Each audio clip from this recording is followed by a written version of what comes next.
Slenderman is one of the most iconic horror figures of the digital age. But unlike traditional legends, he wasn't born in folklore or whispered across centuries. He was created on a forum. In June 2009, a user named Victor Surge uploaded 2 eerie black and white photographs to a Photoshop contest on the website Something Awful. The images showed children playing with a tall, faceless figure lurking in the background. He had no eyes, no mouth, no expression, only a smooth, pale face and a black suit that seemed out of place in the grainy photographs. Surge added fake captions, suggesting that the children had mysteriously disappeared after the photo was taken. It was meant to be unsettling, and it worked. What started as a creative entry quickly spiraled into something much bigger. Within weeks, internet users were creating their own stories, images, and sightings of this mysterious figure. The name they gave him was simple but unforgettable: Slenderman. By 2010, Slenderman had evolved into a global internet myth. Stories spread rapidly through platforms like creepypasta, 4chan, Reddit, and YouTube. The character was consistent: tall, silent, faceless, and always watching. He was said to stalk forests, lure children, and drive people to madness. But the scariest part? No one knew why he did what he did.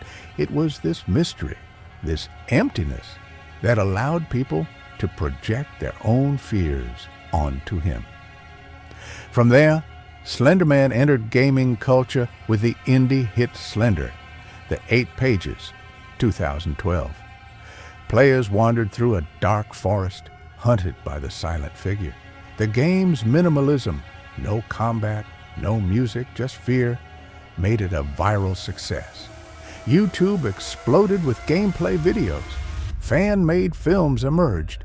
Entire channels dedicated to Slenderman lore were launched.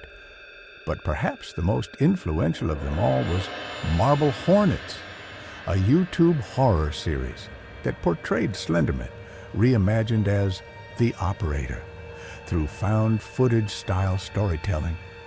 Low budget, high tension. The series blurred the lines between fiction and reality, making viewers question what was scripted and what wasn't. But fiction has a dark side, and in 2014, Slenderman's myth crossed over into a real-world nightmare. Waukesha, Wisconsin, May 31st, 2014. 2 12-year-old girls, Morgan Geyser and Anissa Wire, lured their friend Peyton Leutner into the woods. There, they stabbed her 19 times. Peyton barely survived. When asked why, the girls said they were trying to become proxies of Slenderman. They believed he was real, and that by sacrificing someone, they could prove their loyalty to him. The case shocked the world. It raised urgent questions. How far can myth go? How real can a fictional being become in the minds of the vulnerable? The media coverage was massive. HBO's 2016 documentary, Beware the Slenderman, explored the case in disturbing detail. Not just the crime, but the cultural impact that helped lead to it. Both girls were found not guilty by reason of mental illness. They were institutionalized instead of imprisoned. One has since been released. The other is still under psychiatric care. In the years following, Slenderman's influence faded from the mainstream, but never disappeared. He became part of a wider discussion about internet culture, mental health, and the blurred line between fiction and belief.